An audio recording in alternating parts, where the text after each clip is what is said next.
ಮುಖ್ಯಮಂತ್ರಿಯನ್ನ ಭೇಟಿ ಮಾಡಿರುವಂಥದ್ದು ಕಳೆದ 2 ವರ್ಷದಲ್ಲಿ ಬೆಂಗಳೂರಲ್ಲಿ ಆಗಿರತಕ್ಕಂಥ ಮಳೆ ಹಾನಿ ಇರ್ಬೋದು, ರಸ್ತೆಗಳ ಅವ್ಯವಸ್ಥೆ ಇರ್ಬೋದು, ಕಾಮಗಾರಿಗಳು ಪ್ರಾರಂಭ ಆಗದೆ ಇರಬಹುದು, ಪಾರ್ಕ್ಗಳಲ್ಲಿ ವಾಚ್ಮೆನ್ಗೆ ಹಣ ಕೊಡಕ್ಕೂ ಸಾಧ್ಯ ಆಗದೆ ಇರುವಂತ ಪರಿಸ್ಥಿತಿಯನ್ನ ನೋಡಿ 2 ವರ್ಷದಿಂದ ಕಾದು ವಿಧಿ ಇಲ್ಲದೆ ನಾವಿವತ್ತು ಬೆಂಗಳೂರಿನ ಅಭಿವೃದ್ಧಿ ಕುಂಠಿತ ಆಗಿದೆ.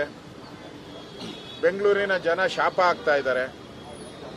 ಇನ್ನೊಂದು ಕಡೆ ಬೆಲೆ ಏರಿಕೆಯ ಬಿಸಿಯಿಂದ ಜನ ಬೆಲೆ ಏರಿಕೆಯನ್ನ ತಡ್ಕೊಳಕ್ಕಾಗದ ಪರಿಸ್ಥಿತಿಯಲ್ಲಿ ಅಭಿವೃದ್ಧಿನೂ ಕೂಡ ಕುಂಠಿತ ಆಗಿರುವಂಥದ್ದು 2 ವರ್ಷದಿಂದ ನೋಡಿ ಸಾಕಾಗಿ ವಿಧಿ ಇಲ್ಲದೆ ನಾವಿವತ್ತು ಮುಖ್ಯಮಂತ್ರಿಗಳನ್ನ ಭೇಟಿ ಮಾಡಿ ಅನುದಾನ ಕೊಡಿ, ಬೆಂಗಳೂರಿಗೆ ಅನುದಾನ ಕೊಡಿ. ರಾಜ್ಯದ ನಮ್ಮ ಎಲ್ಲ ಬಿಜೆಪಿ ಶಾಸಕರೇನಿದ್ದಾರೆ, ಮೊದಲನೇ ಬಾರಿ ಗೆದ್ದಂಥವರು, ಈ ತರದವರು ಕೂಡ ಬಹಳ ಕಣ್ಣೀರಾಗ್ತಾ ಇದ್ದಾರೆ. ಇಡೀ ರಾಜ್ಯದ ನಮ್ಮೆಲ್ಲ ಶಾಸಕರು ಅನುದಾನ ಸಿಗ್ತಾ ಇಲ್ಲ ಅಂತೇಳಿ ವಿರೋಧ ಪಕ್ಷಗಳಿಗೆ ಅನ್ಯಾಯ ಮಾಡೋದು ಸರಿಯಲ್ಲ. ಇಡೀ ಸಮಗ್ರ ರಾಜ್ಯದ ಬೆಳವಣಿಗೆ ಆಗಬೇಕಾದ್ರೆ ಅನುದಾನವನ್ನ ಕೊಡಬೇಕು. ನಾವು ಹಿಂದೆ ನಮ್ಮ ಸರ್ಕಾರ ಇದ್ದಾಗ ಯಡಿಯೂರಪ್ಪನವರು, ಬಸವರಾಜ ಬೊಮ್ಮಾಯಿ ಇದ್ದಾಗ ಯಾವ ರೀತಿ ಅನುದಾನಗಳನ್ನು ಕೊಟ್ಟಿದ್ದೀರಿ ವಿರೋಧ ಪಕ್ಷಕ್ಕೆ ಅನ್ನೋದನ್ನು ಹೇಳಿದಿರಿ. ನಾವು ಬೈರ್ತಿ ಸುರೇಶ್ ಮಂತ್ರಿ ಆಗಿದ್ದಾರೆ. ಸಿದ್ದರಾಮಯ್ಯನವರು ಫೋನ್ ಮಾಡಿದಾಗ ಅವರಿಗೆ ವರ್ಷಕ್ಕೆ 100 ಕೋಟಿ ರೂಪಾಯಿ ಅನುದಾನ ಕೊಟ್ಟಿದ್ದೀರಿ, ನಾವೇ ಕೊಟ್ಟಿದ್ದೀವಿ. ತಾರತಮ್ಯದ ಪ್ರಶ್ನೆನೇ ನಾವು ಮಾಡಿಲ್ಲ. ಈಗ ತಾರತಮ್ಯ ಯಾಕೆ ಮಾಡ್ತೀರಾ? ಅನುದಾನವನ್ನ ಕೊಡಿ. ಸುಮಾರು 150 ಒಂದೊಂದು ಕ್ಷೇತ್ರಕ್ಕೆ 120ರಿಂದ 150 ಕೋಟಿ ರೂಪಾಯಿಯನ್ನ ಅನುದಾನವನ್ನ ಪ್ರತಿ ವಿಧಾನಸಭಾ ಕ್ಷೇತ್ರಕ್ಕೆ ಕೊಡಿ. ಅಟ್ಲೀಸ್ಟ್ 1-2 ವರ್ಷ ಆದರೂ ಕೆಲಸ ಮಾಡೋಕ್ಕೆ ಅವಕಾಶ ಆಗುತ್ತೆ. ಬೆಂಗಳೂರು ವಿಶ್ವ ಮಟ್ಟದಲ್ಲಿ ಬೆಳೀತಾ ಇರೋದು. ನೀವು ಕೈಗಾರಿಕೆಗಳು ಬನ್ನಿ ಅಂತೇಳಿ ಬೆಂಗಳೂರಲ್ಲಿ ಸಮಾವೇಶ ಮಾಡಿದ್ದೀರ. ಈಗ ಟೂರಿಸಂ ಸಮಾವೇಶನೂ ಮಾಡ್ತಾ ಇದ್ದೀರ. ಬರಬೇಕಾದ್ರೆ ಅಭಿವೃದ್ಧಿ ಆಗಬೇಕಲ್ಲ. ಅಭಿವೃದ್ಧಿ ಕುಂಠಿತ ಆಗಿದೆ ಅಂತ ನಾವು ಹೇಳ್ತಾ ಇಲ್ಲ, ಬಿಜೆಪಿ ಸಾರ್ವಜನಿಕರು ಹೇಳ್ತಾ ಇದ್ದಾರೆ. ಫೇರ್ ಹೈಕ್ ಬಗ್ಗೆ, ಮೆಟ್ರೋ ಫೇರ್ ಹೈಕ್ ಬಗ್ಗೆ ಸಾರ್ವಜನಿಕರೇ ಪ್ರತಿಭಟನೆಗಳನ್ನು ಮಾಡ್ತಾ ಇದ್ದಾರೆ. ಬಂದ್ ಕರೆ ಕೊಡ್ತೀರಿ ಅಂತ ಹೇಳ್ತಾ ಇದ್ದಾರೆ. ಇದೆಲ್ಲವನ್ನ ನೋಡಿದ್ಮೇಲೆ ನಾವು ಒಂದು ವಿರೋಧ ಪಕ್ಷವಾಗಿ ಅವರಿಗೆ ಮುಖ್ಯಮಂತ್ರಿಗೆ ಮನದಟ್ಟು ಮಾಡಿಕೊಡ್ಬೇಕಾಗಿತ್ತು. ಆಗ್ತಾ ಇರುವಂತ ಅನ್ಯಾಯ ಏನಿದೆ, ಅಭಿವೃದ್ಧಿಯ ಕುಂಠಿತ ಏನಾಗಿದೆ ಈ ಬಜೆಟ್ ಅಲ್ಲಿ ಸರಿ ಮಾಡಿ. ಯಾಕಂದ್ರೆ ಬಜೆಟ್ಗೆ ನಾವು ಯಾವುದೇ ರೀತಿಯಾದಂತ ವಿರೋಧ ಪಕ್ಷ ಯಾವುದೇ ರೀತಿಯಾದಂತ ಅವರಿಗೆ ತೊಂದರೆಯನ್ನ ಕೊಡಲ್ಲ. ನಾವು ಅನುಮೋದನೆಯನ್ನ ಮಾಡಿಕೊಡ್ತೀರಿ.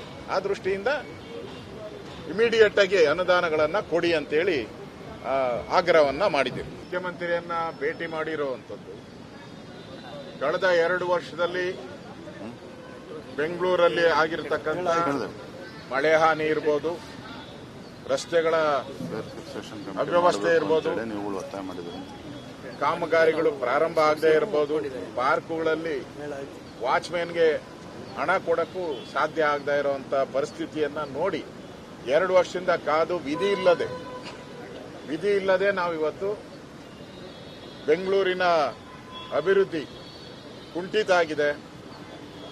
ಬೆಂಗಳೂರಿನ ಜನ ಶಾಪ ಆಗ್ತಾ ಇದ್ದಾರೆ.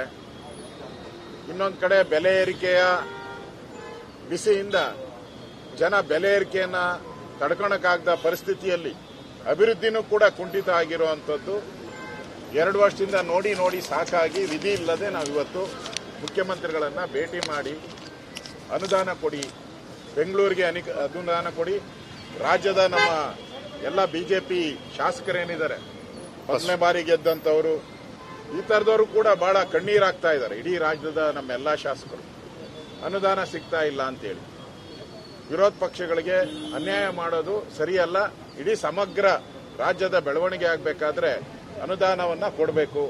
ನಾವು ಹಿಂದೆ ನಮ್ಮ ಸರ್ಕಾರ ಇದ್ದಾಗ ಯಡಿಯೂರಪ್ಪನವರು, ಬಸವರಾಜ ಬೊಮ್ಮಾಯಿ ಇದ್ದಾಗ ಯಾವ ರೀತಿ ಅನುದಾನಗಳನ್ನು ಕೊಟ್ಟಿದ್ದೀರಿ ವಿರೋಧ ಪಕ್ಷಕ್ಕೆ ಅನ್ನೋದನ್ನು ಹೇಳಿದಿರಿ.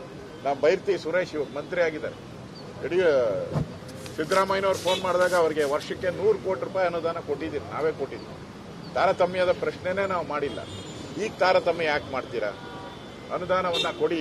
ಸುಮಾರು 150 ಒಂದೊಂದು ಕ್ಷೇತ್ರಕ್ಕೆ 120ರಿಂದ 150 ಕೋಟಿ ರೂಪಾಯಿಯನ್ನ ಅನುದಾನವನ್ನ ಪ್ರತಿ ವಿಧಾನಸಭಾ ಕ್ಷೇತ್ರಕ್ಕೆ ಕೊಡಿ. ಅಟ್ಲೀಸ್ಟ್ 1-2 ವರ್ಷ ಆದರೂ ಕೆಲಸ ಮಾಡೋಕ್ಕೆ ಅವಕಾಶ ಆಗುತ್ತೆ. ಬೆಂಗಳೂರು ವಿಶ್ವ ಮಟ್ಟದಲ್ಲಿ ಬೆಳೀತಾ ಇರೋದು. ನೀವು ಕೈಗಾರಿಕೆಗಳು ಬನ್ನಿ ಅಂತೇಳಿ ಬೆಂಗಳೂರಲ್ಲಿ ಸಮಾವೇಶ ಮಾಡಿದ್ದೀರ, ಈಗ ಟೂರಿಸಂ ಸಮಾವೇಶನೂ ಮಾಡ್ತಾ ಇದ್ದೀರಾ. ಬರಬೇಕಾದ್ರೆ ಅಭಿವೃದ್ಧಿ ಆಗಬೇಕಲ್ಲ.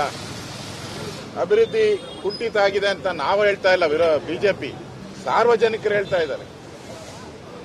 ಫೇರ್ ಹೈಕ್ ಬಗ್ಗೆ, ಮೆಟ್ರೋ ಫೇರ್ ಹೈಕ್ ಬಗ್ಗೆ ಸಾರ್ವಜನಿಕರೇ ಪ್ರತಿಭಟನೆಗಳನ್ನು ಮಾಡ್ತಾ ಇದ್ದಾರೆ. ಬಂದ್ ಕರೆ ಕೊಡ್ತೀರಿ ಅಂತ ಹೇಳ್ತಾ ಇದ್ದಾರೆ. ಇದೆಲ್ಲವನ್ನ ನೋಡಿದ್ಮೇಲೆ ನಾವು ಒಂದು ವಿರೋಧ ಪಕ್ಷವಾಗಿ ಅವರಿಗೆ ಮುಖ್ಯಮಂತ್ರಿಗೆ ಮನದಟ್ಟು ಮಾಡಿಕೊಡ್ಬೇಕಾಗಿತ್ತು. ಆಗ್ತಾ ಇರುವಂತ ಅನ್ಯಾಯ ಏನಿದೆ, ಅಭಿವೃದ್ಧಿಯ ಕುಂಠಿತ ಏನಾಗಿದೆ ಈ ಬಜೆಟ್ ಅಲ್ಲಿ ಸರಿ ಮಾಡಿ. ಯಾಕಂದ್ರೆ ಬಜೆಟ್ಗೆ ನಾವು ಯಾವುದೇ ರೀತಿಯಾದಂತ ವಿರೋಧ ಪಕ್ಷ ಯಾವುದೇ ರೀತಿಯಾದಂತ ಅವರಿಗೆ ತೊಂದರೆಯನ್ನ ಕೊಡಲ್ಲ, ನಾವು ಅನುಮೋದನೆಯನ್ನ ಮಾಡಿಕೊಡ್ತೀರಿ. ಆ ದೃಷ್ಟಿಯಿಂದ ಇಮಿಡಿಯೇಟ್ ಆಗಿ ಅನುದಾನಗಳನ್ನ ಕೊಡಿ ಅಂತೇಳಿ ಆಗ್ರಹವನ್ನ ಮಾಡಿದ್ದೀವಿ. ಮುಖ್ಯಮಂತ್ರಿಯನ್ನ ಭೇಟಿ ಮಾಡಿರುವಂತದ್ದು ಕಳೆದ 2 ವರ್ಷದಲ್ಲಿ ಬೆಂಗಳೂರಲ್ಲಿ ಆಗಿರತಕ್ಕಂಥ ಮಳೆ ಹಾನಿ ಇರ್ಬೋದು, ರಸ್ತೆಗಳ ಅವ್ಯವಸ್ಥೆ ಇರ್ಬೋದು, ಕಾಮಗಾರಿಗಳು ಪ್ರಾರಂಭ ಆಗದೆ ಇರಬಹುದು, ಪಾರ್ಕ್ಗಳಲ್ಲಿ ವಾಚ್ಮ್ಯಾನ್ಗೆ ಹಣ ಕೊಡಕ್ಕೂ ಸಾಧ್ಯ ಆಗದೆ ಇರುವಂತ ಪರಿಸ್ಥಿತಿಯನ್ನ ನೋಡಿ 2 ವರ್ಷದಿಂದ ಕಾದು ವಿಧಿ ಇಲ್ಲದೆ ನಾವಿವತ್ತು ಬೆಂಗಳೂರಿನ ಅಭಿವೃದ್ಧಿ ಕುಂಠಿತ ಆಗಿದೆ. ಬೆಂಗಳೂರಿನ ಜನ ಶಾಪ ಆಗ್ತಾ ಇದ್ದಾರೆ. ಇನ್ನೊಂದು ಕಡೆ ಬೆಲೆ ಏರಿಕೆಯ ಬಿಸಿಯಿಂದ ಜನ ಬೆಲೆ ಏರಿಕೆಯನ್ನ ತಡ್ಕೊಳಕ್ಕಾಗದ ಪರಿಸ್ಥಿತಿಯಲ್ಲಿ ಅಭಿವೃದ್ಧಿನೂ ಕೂಡ ಕುಂಠಿತ ಆಗಿರುವಂತದ್ದು 2 ವರ್ಷದಿಂದ ನೋಡಿ ಸಾಕಾಗಿ ವಿಧಿ ಇಲ್ಲದೆ ನಾವಿವತ್ತು ಮುಖ್ಯಮಂತ್ರಿಗಳನ್ನ ಭೇಟಿ ಮಾಡಿ ಅನುದಾನ ಕೊಡಿ, ಬೆಂಗಳೂರಿಗೆ ಅನುದಾನ ಕೊಡಿ. ರಾಜ್ಯದ ನಮ್ಮ ಎಲ್ಲ ಬಿಜೆಪಿ ಶಾಸಕರೇನಿದ್ದಾರೆ, 1ನೇ ಬಾರಿ ಗೆದ್ದಂತವರು, ಈ ತರದವರು ಕೂಡ ಬಹಳ ಕಣ್ಣೀರಾಗ್ತಾ ಇದ್ದಾರೆ. ಇಡೀ ರಾಜ್ಯದ ನಮ್ಮೆಲ್ಲ ಶಾಸಕರು ಅನುದಾನ ಸಿಗ್ತಾ ಇಲ್ಲ ಅಂತೇಳಿ ವಿರೋಧ ಪಕ್ಷಗಳಿಗೆ ಅನ್ಯಾಯ ಮಾಡೋದು ಸರಿಯಲ್ಲ. ಇಡೀ ಸಮಗ್ರ ರಾಜ್ಯದ ಬೆಳವಣಿಗೆ ಆಗಬೇಕಾದ್ರೆ ಅನುದಾನವನ್ನ ಕೊಡಬೇಕು. ನಾವು ಹಿಂದೆ ನಮ್ಮ ಸರ್ಕಾರ ಇದ್ದಾಗ ಯಡಿಯೂರಪ್ಪನವರು, ಬಸವರಾಜ ಬೊಮ್ಮಾಯಿ ಇದ್ದಾಗ ಯಾವ ರೀತಿ ಅನುದಾನಗಳನ್ನು ಕೊಟ್ಟಿದ್ದೀರಿ ವಿರೋಧ ಪಕ್ಷಕ್ಕೆ ಅನ್ನೋದನ್ನು ಹೇಳಿದಿರಿ. ನಾವು ಬೈರ್ತಿ ಸುರೇಶ್ ಮಂತ್ರಿ ಆಗಿದ್ದಾರೆ, ಸಿದ್ದರಾಮಯ್ಯನವರು ಫೋನ್ ಮಾಡಿದಾಗ ಅವರಿಗೆ ವರ್ಷಕ್ಕೆ 100 ಕೋಟಿ ರೂಪಾಯಿ ಅನುದಾನ ಕೊಟ್ಟಿದ್ದೀರಿ, ನಾವೇ ಕೊಟ್ಟಿದ್ದೀವಿ. ತಾರತಮ್ಯದ ಪ್ರಶ್ನೆನೇ ನಾವು ಮಾಡಿಲ್ಲ. ಈಗ ತಾರತಮ್ಯ ಯಾಕೆ ಮಾಡ್ತೀರಾ? ಅನುದಾನವನ್ನ ಕೊಡಿ.